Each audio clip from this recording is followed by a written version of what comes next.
BFM Business présente Edwige Chevrillon, la grande interview.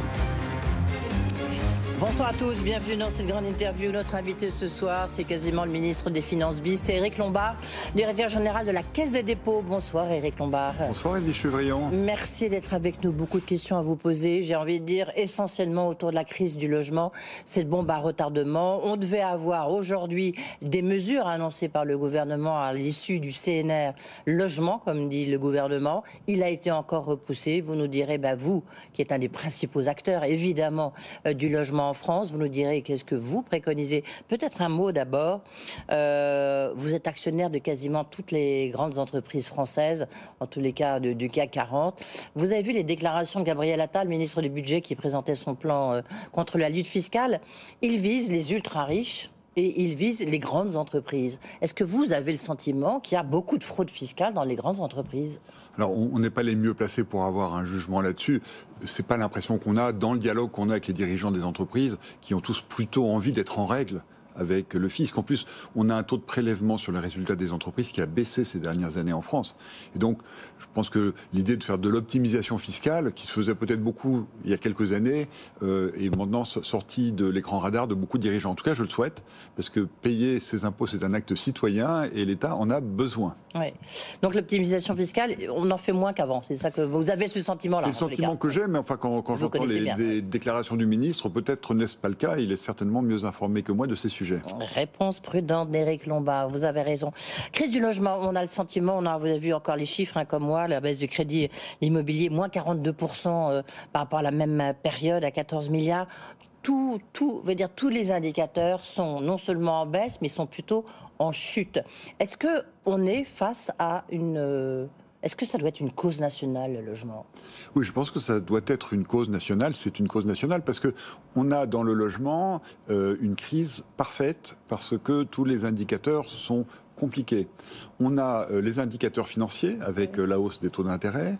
On a le coût des matières premières, le coût du foncier et la rareté du foncier d'ailleurs, qui est un peu accéléré par le fait de ne pas artificialiser les sols, ce qui d'ailleurs est une politique qui est nécessaire. On a aussi un certain nombre d'élus qui sont moins engagés. Il y a moins de maires bâtisseurs qu'auparavant. Et donc tout ça fait qu'on a un effondrement. Et donc il faut évidemment y répondre. Est-ce que quand même, Éric Lombard, est-ce que la situation, s'il fallait la qualifier, est-ce que c'est vraiment une bombe à retardement ? Est-ce que vous êtes inquiet, très inquiet ? C'est une situation qu'il faut traiter de façon professionnelle et déterminée. Alors, chacun y contribue. Oui, mais vous, patron de la Caisse des dépôts, principal acteur. Alors, en ce qui concerne la Caisse des dépôts... Quel est votre niveau d'inquiétude ? Le niveau d'engagement est élevé. Je vais vous donner un exemple. Non, mais moi, je parle d'inquiétude d'abord. En fait, on est inquiet quand on ne sait pas ce qui va se passer. Or, nous savons ce qui va se passer. La hausse des taux d'intérêt se traduit toujours, d'abord par un ajustement des prix de l'immobilier, puis en l'occurrence, effectivement, les ménages sont moins en capacité d'acheter, les promoteurs sont moins en capacité de construire, et donc il y a un ralentissement très prononcé du rythme de construction. C'est une certitude. Et c'est très... Oui, ça on le sait, c'est factuel. Voilà. Et donc, il faut réagir à ça en relançant la construction. Alors, je vais vous donner un exemple concret sur ce que la Caisse a décidé la semaine dernière, sous l'autorité de la commission de surveillance. On a décidé de financer un plan qui va permettre d'engager 3,5 milliards d'euros pour acheter des programmes à différents acteurs, pour qu'ils permettent eux-mêmes ensuite pour en construire d'autres. C'est-à-dire que ce plan vise à remettre des fonds dans le système de... C'est-à-dire que vous allez racheter des programmes vacants à des promoteurs immobiliers qui sont en difficulté. Alors, pas des programmes vacants. On va engager un programme. On a fait une augmentation de capital de 650 millions d'euros de CDC Habitat, qui est la filiale qui est en charge, qui va acheter 15 000 logements dans les mois qui viennent, mais qui sont des programmes déjà engagés, qui ne sont pas des programmes vacants, qui sont des programmes qui sont en construction, pour donner des moyens aux promoteurs qui les ont engagés d'en lancer de nouveaux. Parce qu'il faut absolument que la boucle qui permet de construire soit maintenue. Et avec ce programme, on achète les 2/3 en fait des ventes en bloc du secteur. Donc c'est un soutien puissant. Nous, ça va nous permettre d'accélérer la rotation de nos propres actifs. Et puis on espère que les promoteurs, encore une fois, grâce à cette accélération des cessions, vont pouvoir construire plus. Ça, c'est un soutien important au secteur qui va encore une fois permettre 3,5 milliards d'engagement dans des achats d'immeubles. Et ça veut dire que comme ça, il y a une sorte de visibilité. Alors ça donne de la visibilité qu'a demandé le gouvernement, vous a demandé le gouvernement pour dire, c'est une manière pour les acteurs de savoir un peu où va le marché. Ça permet peut-être de donner un coup d'arrêt à la baisse et un signal de reprise, un signal de confiance. Ensuite, il faut que les élus eux-mêmes soient plus engagés pour inciter les organismes HLM de leur ressort de construire, parce qu'on ne construit pas assez, mais il y a pas assez de projets peut-être, mais aussi quand le projet arrive, il faut que le permis de construire soit délivré, notamment dans les zones tendues. Cela dit, je reviens un instant sur une autre précision. Elisabeth Borne, quand elle a fait sa conférence de presse après l'intervention du président sur ces fameux 100 jours, son plan d'action, elle a juste dit qu'il y avait un problème, une crise sur l'immobilier, et elle a dit il faudrait que la Caisse des dépôts rachète, c'est pour ça que je vous posais la question, rachète des programmes aujourd'hui vacants à des promoteurs immobiliers en difficulté. Elle l'a dit, et ce matin, votre prédécesseur Pierre-René Lemay le rappelait sur cette antenne. Est-ce que vous y êtes prêt ? Alors, on ne va pas procéder exactement comme ça. D'abord, on va privilégier les zones tendues, les zones où on manque de logements. Ça, c'est un premier point important. Deuxièmement, on va répartir les propositions envers un grand nombre de promoteurs. Il ne s'agit pas de soutenir tel ou tel. On veut vraiment que tous ceux qui ont des programmes qui nous conviennent puissent trouver avec nous un interlocuteur. Comme les prix baissent, je l'ai dit tout à l'heure, on va faire ces opérations à des prix qui correspondent à ce que nous pensons être aujourd'hui les prix de marché. Et c'est clair que... Et ça va être violent ? Un ajustement assez violent ? Violent. Non, mais ça va être moins 10, moins 20, ça va être quoi ? C'est en train d'être discuté programme par programme, mais c'est trop tôt pour dire parce que... Non, mais l'ordre de grandeur, évidemment. Ces discussions, elles viennent de commencer avec un grand nombre d'acteurs, donc c'est vraiment trop tôt. Et puis en plus, la référence, ils avaient un prix en tête il y a quelques mois, mais aujourd'hui ces prix sont plus les prix qui sont ceux du marché. Oui, mais c'est pour ça que je vous dis, est-ce que ça suit les prix du marché ? Oui, nous, on veut suivre les prix du marché parce donc que naturellement... C'est entre moins 10 et moins 20 si on regarde les prix du... C'est vraiment trop tôt pour le dire, ces discussions sont en cours. Ouais. Et elles vont aboutir quand ? Ça va s'échelonner, puisque toutes les métropoles, toutes les zones tendues sont concernées, un grand nombre d'acteurs sont concernés, les équipes de CDC Habitat dans toutes les régions sont engagées. Donc ça va s'écouler dans les semaines qui viennent. L'important, c'est de donner la visibilité en montrant qu'un acteur comme la Caisse est engagé à l'achat. Je vous le disais en introduction, le CNR logement, parce que maintenant c'est une thématique importante, ça n'était pas au départ quand même. Est-ce que justement il n'y a pas eu un retard à l'allumage de la part du gouvernement pour une prise de conscience tardive de cette crise du logement ? Je ne suis pas sûr que la prise de conscience était tardive. Prenons une mesure qu'a prise le ministre des Finances au mois de février, de maintenir le taux du livret A à 3%. C'est très important pour le logement social. Ça, on va y revenir. Oui, mais ce n'est pas tout. Vous-même, vous avez dit... C'était un ajustement. Il y a eu une décision prise en début d'année de baisser de 1% les prêts qui sont engagés au profit d'acteurs qui construisent des nouveaux logements. Donc, il y a des mesures de soutien qui ont commencé à arriver. Après, on suit l'évolution des choses, mais je ne pense pas qu'il y ait de retard à l'allumage. C'est maintenant qu'il faut intervenir. Et pourquoi les mesures qu'il devait annoncer aujourd'hui seront annoncées, c'est repoussé pour la, je ne sais pas combienième fois? Ça, je ne suis pas en charge des éléments de communication. Non, mais est-ce qu'il y a une myopie, ou est-ce qu'il y a un bisbille entre Bercy et le ministre du Logement? Je ne sais pas, vous êtes plus au fait que nous, Éric Lombard. Oui, mais c'est un travail qui se fait en continu. J'ai cité 2 mesures qui ont déjà été prises. Ensuite, il faut que l'ensemble des acteurs, qui sont les élus, les acteurs du logement social, eux-mêmes fassent chacune et chacun leur part d'effort. Ce qui est en train de se faire. On est en dialogue, évidemment, avec les fédérations de logement social, qui sont aussi très engagées. Oui, parce qu'en plus, avant de passer de la question du taux de livret A, il y a des questions sur quelles mesures il faut prendre. Est-ce que, par exemple, encadrer le prix du foncier, pour vous, est une bonne mesure? C'est sur la table? Est-ce que... Alors, ça peut être une idée. Parce que c'est clairement un des sujets qui bloque. Mais avant de parler d'encadrement, il faut aussi libérer le foncier disponible. Le ministre Christophe Béchu fait observer qu'il y a en foncier disponible dans nos villes l'équivalent de 10 années d'artificialisation des sols. Oui. Donc les grands acteurs publics, les villes, les acteurs privés ont du foncier qu'il faut absolument remettre en circulation pour qu'on puisse construire. Puis il ne faut pas se faire d'illusions. L'impératif écologique va aussi conduire à modifier la façon de piloter l'urbanisation. On devra construire plus en hauteur, on devra construire avec plus de densité. Et oui, mais tout cela n'a pas encore été complètement intégré par tous les acteurs publics ou privés. Non, mais c'est un coût tout ça, parce qu'il y a un coût, et il y a aussi le problème du coût de construction qui a aussi flambé. Alors le fait de construire en hauteur permet justement d'amortir le coût du foncier et le prix de construction sur un immeuble, sur une opération qui est plus dense. C'est aussi les réponses à ces questions financières. Sur laquelle on parlera aussi des logements sociaux, évidemment, parce que ça c'est un point très important. Juste quand même cette question du livret A. Vous êtes contre l'augmentation, c'est sur la table, l'augmentation du taux de livret A, sachant que c'est à 3%. La prochaine hausse, est-ce qu'il y en aura ou pas? Vous êtes face à une inflation qui peut être 5,5, 6, même un peu plus. Est-ce qu'il n'est pas logique de favoriser quand même un peu plus l'épargne des Français? Alors, pour l'épargne des Français les plus modestes, il y a le livret d'épargne populaire qui rapporte 6,1%, ce qui est un niveau élevé. 3%, c'est vrai que c'est un taux par rapport à d'autres produits d'épargne qui est intéressant, d'autant que cette épargne, elle est garantie, elle est liquide, elle est défiscalisée. Oui, mais c'est 2 fois moins que l'inflation. C'est moins que l'inflation. Oui. Le raisonnement qu'on peut poser, c'est que l'inflation va décroître. C'est ce que pensent les économistes et c'est ce que souhaitent évidemment les pouvoirs publics. Et donc, dans ces cas-là, si jamais le taux du livret A devait remonter, ce serait pour une période courte. Est-ce que c'est utile d'avoir cet effet de yo-yo, comme je l'ai déjà qualifié? La décision appartient d'abord au gouverneur de la Banque de France, qui fera une proposition, et au ministre qui décidera. Effectivement, nous, on est très proche du mouvement du logement social.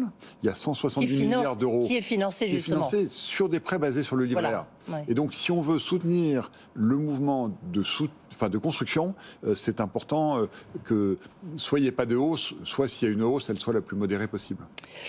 La plus modérée. Le niveau d'encours, le dernier chiffre que vous avez, c'est quoi du livret A? C'est quoi le dernier relevé de l'encours du livret A? L'encours du livret A et des livrets d'épargne populaire, c'est plus de 500 milliards d'euros. Rien que pour ce qui est arrivé à la Caisse des dépôts, il y a 50 milliards d'euros de plus qui sont arrivés depuis le début de l'année 2022. Donc on est dans des records absolus et donc cette épargne elle est disponible pour construire et pour financer d'ailleurs d'autres choses.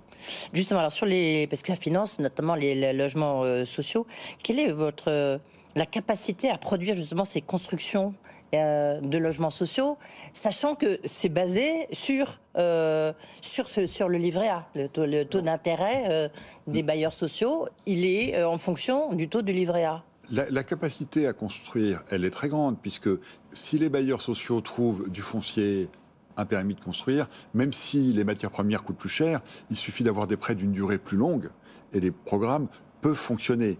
Et avec la collecte que nous avons sur le bilan de ce qu'on appelle les fonds d'épargne, 50 milliards ces 15 derniers mois, on peut financer très au-delà de ce qu'on construit dans les très très bonnes années. L'année dernière, on a prêté 12 milliards d'euros pour financer la construction de logements, comparé à 30 milliards d'euros de collecte. Donc vous voyez bien que on a une épargne abondante et il faudrait qu'on l'utilise plus utilement, mais pour ça, il nous faut des projets. Oui, mais vous avez dit, chez nos confrères de France Info, vous avez dit il y a quelques jours, il faut construire au moins 100 000 HLM par an. Oui. Mais où, quoi, comment?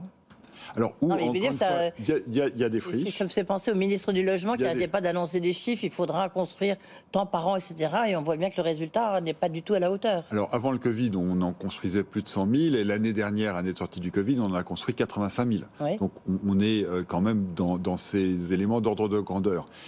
Il y a des projets possibles, encore une fois, il y a des friches en centre-ville, il y a des espaces qu'on peut densifier un petit peu plus, on peut augmenter la hauteur de certains bâtiments, il faut qu'on soit plus imaginatif et si on a une volonté collective, et c'est là où il faut effectivement mobiliser l'ensemble des acteurs, on peut y arriver. Là, vous pensez être sur quel trend pour 2023 ? On est aujourd'hui, quand on regarde ce qui se passe depuis le début de l'année, on risque d'être au-dessous de ce qu'on a eu l'année dernière, qui était 85 000. Or, il faudrait vraiment qu'on remonte la pente le plus vite possible. Donc sur 2023, vous serez à 80 000, puisque vous êtes en dessous. C'est le risque. Oui, c'est le risque. Mais justement, donc là, il y a urgence. Qu'est-ce que vous proposez ? Il y a la question encore une fois, la décision des élus. Et il me semble, et c'est ce que nous faisons d'ailleurs quand nous allons voir les élus, quand nous allons voir les acteurs du logement social, les fonds sont disponibles. Je pense que l'ensemble des acteurs doivent se dire que les taux d'intérêt sont élevés, que ça va durer, et que les matières premières ne vont pas redescendre. Et que donc il faut adapter leur programme d'investissement à ce nouvel environnement économique. Un mot encore sur le 9 ans. On voit pour rénover ces parcs de logements sociaux, c'est à peu près 250 milliards d'ici 2050. Alors c'est loin 2050, mais c'est une très très grosse somme, 250 milliards. Comment les bailleurs sociaux ont les moyens de cette rénovation sociale? Les bailleurs sociaux sont en avance sur la rénovation thermique du parc. Oui. Parce qu'il y a 500 organismes, on les connaît tous évidemment, qui sont très professionnels. Et la rénovation thermique, ils en ont un avantage immédiat parce que ça baisse la facture de leurs locataires. Oui. Et donc la moitié du parc aujourd'hui est dans des notes qui sont bonnes et qui sont celles qui sont nécessaires aujourd'hui. Et d'ici à 2030, on va continuer pour rénover le reste du parc. Et ça, c'est quelque chose qui avance bien parce que pour le coup, on n'a pas de problème de permis de construire, on n'a pas de problème de trouver des friches, il suffit juste de s'organiser pour rénover. Justement, à propos de rénovation, vous avez lancé aujourd'hui un plan de rénovation et du rénove de 10 000 écoles à échéance 2030, oui. Je crois. Non, des 10 000 écoles, c'est à l'horizon de la fin du quinquennat. Fin du quinquennat, 2027. Oui, il faut. Parce que, d'ailleurs, on a signé ce matin la première à Villetaneuse. Magnifique projet, on va réduire de 40% la consommation d'énergie. Donc ça, c'est merveilleux. Ça va permettre d'avoir des meilleures conditions pour les élèves dans des classes, parce que les écoles seront mieux isolées, elles seront plus fraîches l'été. La terrasse est végétalisée, et donc il faut qu'on en fasse 10 000. On a prévu 2 milliards d'euros pour ce qui concerne la Banque des Territoires pour financer ce programme, et on va engager 50 millions d'euros d'ingénierie, parce qu'avant de rénover, il faut faire des études que nous allons financer. Et combien par an, donc ? Enfin, je veux dire, il ne suffit pas de faire une division, j'imagine que... Est-ce que vous allez aller très vite cette année ou plutôt à partir de 2024 c'est aux élus de signaler leur intérêt. On met en place un site qui leur permet tout de suite de s'inscrire, d'avoir les financements qui sont mis en place. La limite va peut-être être la capacité à rénover des artisans et des entreprises. Mais les financements sont là. 2 milliards d'euros, ça représente ce qu'on collecte en une semaine. Oui, c'est toujours des sommes assez énormes dès qu'il s'agit de la Caisse des dépôts. Un mot sur la réindustrialisation de la France et l'industrialisation verte. On sera, donc BFM Business sera tous à l'Elysée parce que le président de la République va faire un discours sur cette question. Le rôle de la Caisse des dépôts là-dedans, c'est quoi? Alors, j'y serai aussi. Oui. Le rôle de la Caisse des dépôts, c'est d'abord de financer tout ce qui est foncier. Quand il y a des usines, si on peut financer des usines pour que les territoires soient ce qu'on appelle des territoires clés en main, pour que quand le projet industriel arrive, eh bien l'industriel, on puisse lui dire, mais là, à Châteauroux, à Dunkerque, à Roanne, il y a un terrain sur lequel vous pouvez vous installer. Et ça, c'est ce que fait la Caisse, sachant que l'entreprise elle-même est financée par BPI-France, dont vous savez que nous sommes coactionnaires avec l'État. Oui, donc c'est sur le foncier que vous allez mettre le paquet. Puis, on peut dire qu'on a presque terminé de mettre la fibre optique partout, et ça, c'est un des éléments de compétitivité importants, puisque on a créé 8 millions de prises dans les zones rurales ces dernières années, et que la France est un des pays les mieux câblés d'Europe, le pays le mieux câblé d'Europe aujourd'hui. Éric Lombard, deux questions sur une très grosse entreprise, EDF, qui doit se restructurer.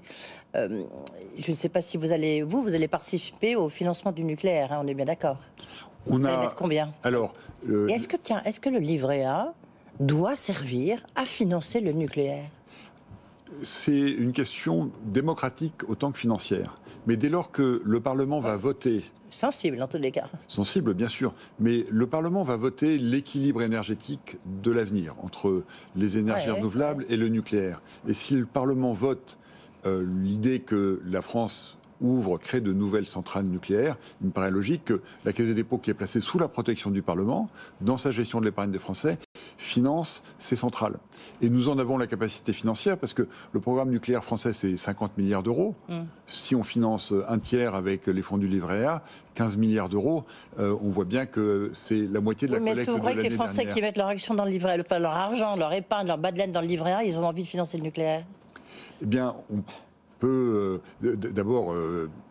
mais je souhaite qu'il reste sur le livret A. On voit que c'est sensible là, comme question. Non, mais il y a liberté. Aujourd'hui, le livret A finance le logement social. Jusqu'ici, les Français ne se disaient pas, mais tiens, le logement social, j'aurais préféré financer autre chose. Mais Je pense que c'est important en transparence de dire ce que nous donc c'est ce que vous prévoyez de financer à travers le livret A. Voilà, moi c'est dit. Nous ne prévoyons pas ça parce que la décision d'allocation des fonds du livret A, les fonds du livret A, on le gère pour le compte du gouvernement. Donc c'est le ministre des Finances qui nous donnera l'autorisation de. Nous disons, il y a un outil, c'est un outil merveilleux le livret A et ça vaut aussi pour le logement parce que le taux est indexé sur l'économie. Et donc on peut prêter à 70 ans avec un taux dont on a la garantie qui sera toujours indexé sur les taux d'intérêt, sur l'inflation. Et donc, c'est probablement une bonne chose pour la qualité du financement du programme nucléaire français si le livret A y participe. D'accord, les 50 milliards, donc, ils seront financés, sous les réserves que vous venez de nous expliquer, par le livret A. Non, il ne serait pas raisonnable de financer l'intégralité du programme. Il y faudra des fonds propres d'EDF ou de l'État, il y faudra probablement de la dette de marché, mais je pense que le livret A peut en financer peut-être un tiers, peut-être un peu plus. Juste à propos d'EDF, parce qu'il est en pleine réflexion, Luc Rémont, son nouveau président, est-ce que vous êtes déjà actionnaire de RTE ? Le réseau de transport d'électricité, absolument. Infrastructure, très importante, essentielle, évidemment. On sait que l'infrastructure, c'est vraiment du registre de la Caisse des dépôts. Vous avez aujourd'hui 49%.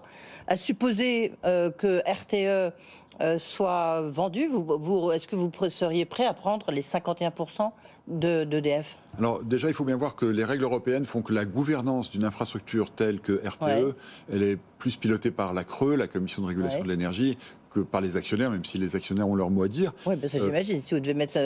le partenariat avec EDF est important parce que la technologie, elle est évidemment aux mains d'EDF, même si c'est des sujets que nous connaissons bien, mais s'il fallait monter au capital, c'est quelque chose qu'on pourrait regarder. Ah oui, d'accord. Parce que c'est une très belle infrastructure aussi, évidemment. Et on a été très fiers quand les équipes de RTE ont connecté le réseau européen sur l'Ukraine il y a à peu près 12 mois. Et sur Enedis, ça vous tenterait ? Enedis, c'est un très très grand réseau qui est détenu aujourd'hui à 100%, qui est en lien étroit avec les collectivités locales. Donc aujourd'hui, il n'y a pas de dossier qui soit ouvert. Non, mais nous, vous savez, on aime bien faire des supputations. Ce sont de grandes infrastructures publiques qui sont utiles aux Français, et donc s'il y avait un dossier, on le regarderait. Ah oui, d'accord.